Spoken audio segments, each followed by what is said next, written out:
Family, तो आ गई हूँ मैं एक नए डांस वीडियो के साथ। और इसकी पहले जो मैंने एक सॉन्ग अपलोड किया था उसका बहुत ही अच्छा रिस्पांस दे रहे हो आप लोग, और प्लीज़ इस गाने का भी वैसा ही रिस्पांस देना आप सभी।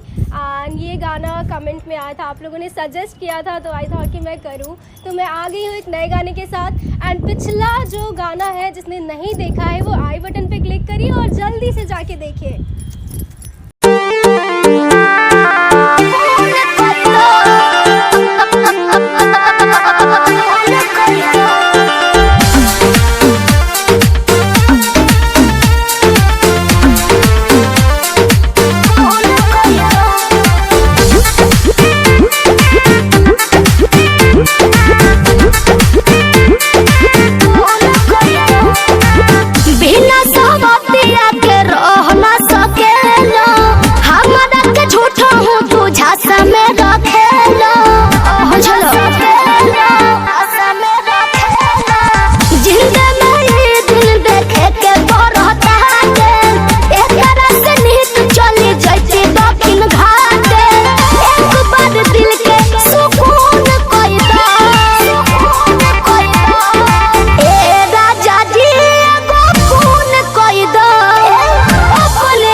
लाइक शेयर कमेंट करना मत भूलना।